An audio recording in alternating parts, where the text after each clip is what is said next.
Inilah kisah hari-hari idola baru. Pasca menjadi jawara X Factor Indonesia, kemarin Fatin akhirnya kembali pulang ke rumah melepas kerinduan bersama keluarga. Warga sekitar termasuk anak-anak kecil menyambutnya dengan riuh. Lantas seperti apa kemeriahan yang terjadi saat Fatin pulang dengan membawa piala kemenangan? Yang akan menjadi pemenang X Factor Indonesia pertama adalah Fatin. Selamat, kamu menjadi pemenang X Factor Indonesia.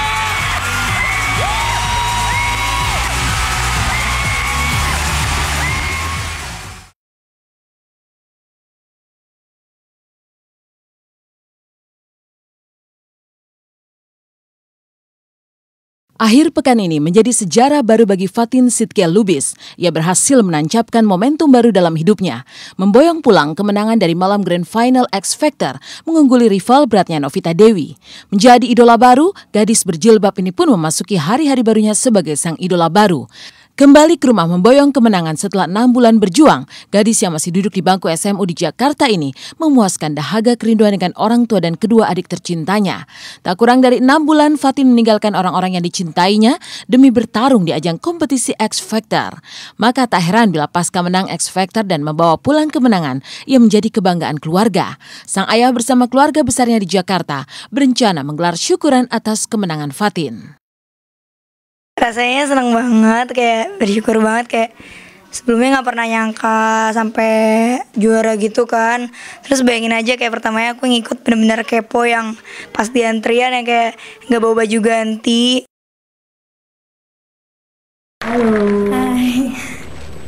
Namanya siapa? Fatin Sidqia Lubis. Fatin Sidqia Lubis. Umurnya berapa? 16 tahun. Dan cuman bawa atasan, dianterin baru tahu mau nyanyi apa. Terus dan itu pilihannya lagu mainstream semua, benar-benar gak tahu ide mau ngapain.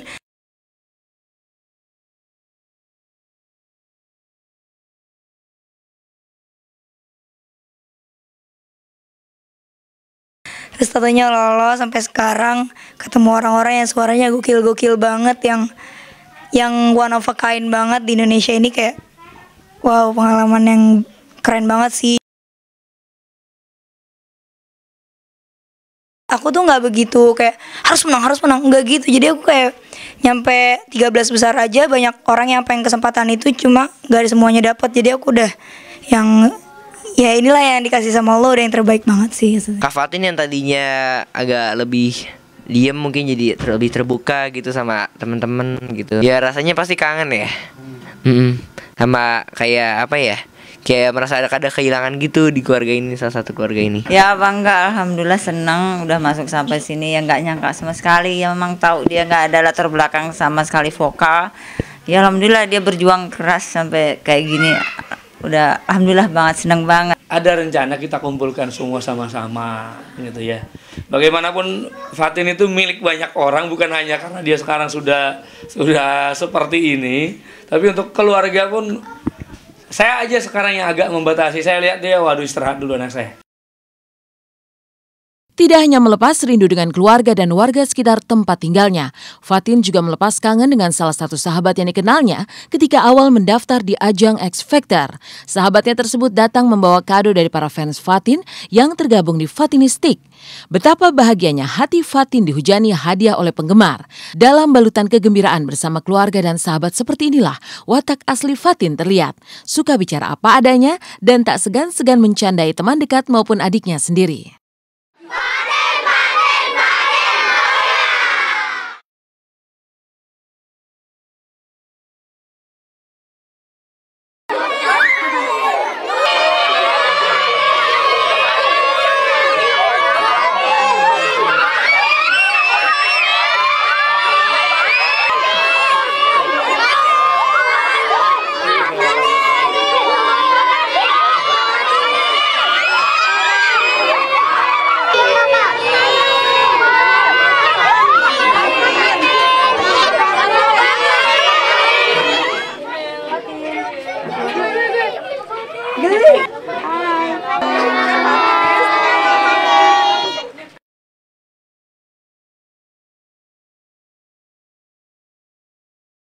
Lucu banget. yang gue idam-idamkan selama ini. Buat ginian. Men.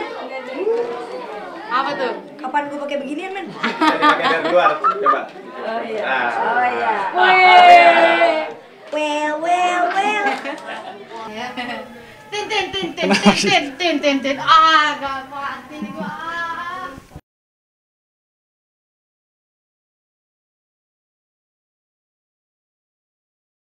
Fatin yang membuat jutaan pasang mata pemirsa terbelalak lewat aksi panggung dan suaranya yang khas, kini telah menjadi idola baru. Tapi bagaimana keseharian hidupnya? Gadis yang dibalut kibaran jilbab ini hidup sederhana. Tak ada barang mewah menghiasi kamar tidurnya. Hanya dipenuhi boneka hadiah dari penggemar Fatinistik. Tapi justru dari kamar sederhana inilah, Fatin tumbuh menjadi sosok pengukir prestasi. Di kamar tidurnya tergantung baju karate lengkap dengan sabuk hitamnya. Foto dari bayi hingga SMA terpampang bersama jadwal pelajaran sekolah dan puasa Senin Kamis. Tentu tak ada yang menyangka kalau Fatin sudah menyukai cowok sejak dari TK. Anak seorang dokter gigi, pengakuan ini terungkap saat Fatin menunjukkan isi kamarnya. Hai pemirsa Intens, mari kita lihat-lihat kamar aku. Ayo kita buka. Selamat tidur. Oh iya, maaf ya berantakan. Aku lagi senang banget akan kedatangan boneka-boneka aku yang banyak ini. Ini semuanya bonekanya dari fans aku, dari Fatinistik tercinta. Lucu-lucu banget kayak, no, itu yang paling gede. Ini, jadi aku pernah lagi kayak main-main gitu. Dan ini kayak aku gagal dapet ini 2 kali nyoba. Ini tuh menurut aku ini lucu banget, jadi aku nggak mau buka kayak sayang. Terus mereka semua nih empuk-empuk banget, ada yang sama dari pengirim yang berbeda dan waktu yang berbeda. Ikut karate pas kelas 5 SD. Sekarang udah rada kurang aktif karena aku kan ekspektor ya. Jadi gitu deh. Aku ikut 5 SD sampai kelas 1 SMA sampai dapat black belt. Itu benar-benar tekun banget. Capek banget sih pas ikut black beltnya itu. Ujian tuh sampai rela-rela nggak ikut LDK OSIS. Padahal pengen banget waktu itu. Terus itu juga ada nomor aku pas audisi 11218. Nah itu mereka sahabat aku semenjak aku kelas 1 SMA. Dari sekolah yang berbeda-beda. Jadi aku kayak bersosialisasi lebih gampang gitu. Jadwal pelajaran aku yang aku selalu nggak pernah inget kayak susah diinget gitu. Yang aku inget cuma pokoknya padu setiap hari Rabu gitu. Aku inget. Ada foto aku pas masih bayi juga. Masih gembul banget, gembul. Ini juga puasa Senin Kamis rutin. Sini aku pas TK. Aduh, jadul banget. Ini aku dulu deket sama. Kamu yang mana tuh? Aku yang ini. Oh yang itu. Ini aku deket sama ini, Salwa, Nabila. Aku dulu udah suka sama dia anaknya dokter gigi.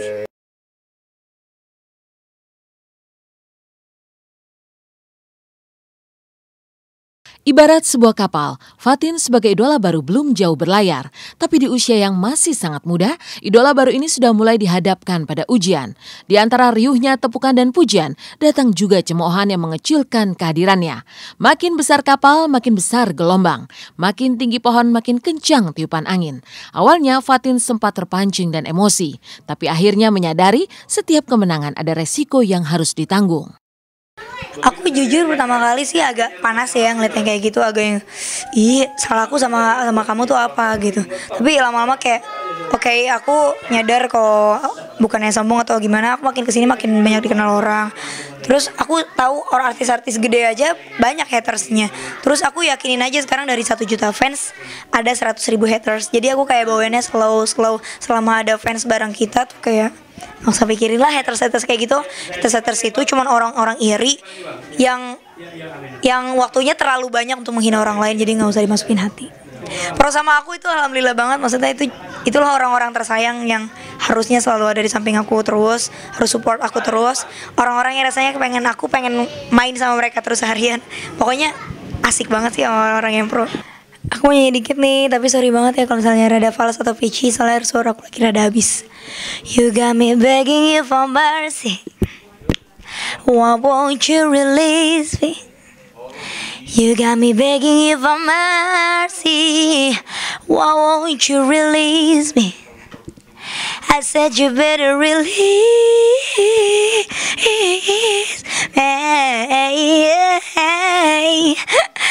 Habis banget.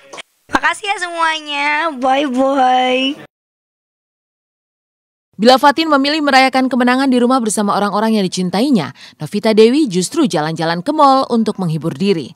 Ditemani Alex, sang pacar, Novita berkumpul dengan geng hangoutnya. Benarkah Novita mau menerima kekalahannya? Saksikan kisahnya di segmen selanjutnya.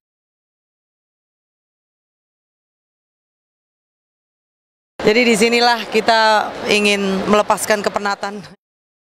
Jika Fatin memilih rayakan kemenangan dengan berkumpul bersama keluarganya di rumah, runner-up X Factor Indonesia Novita Dewi justru melewatkan hari kemarin dengan jalan-jalan ke mall.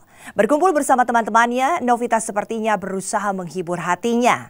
Lalu benarkah Novita sudah menerima kekalahannya dengan lapang dada? Seperti apakah saat Alex sang kekasih menghibur Novita?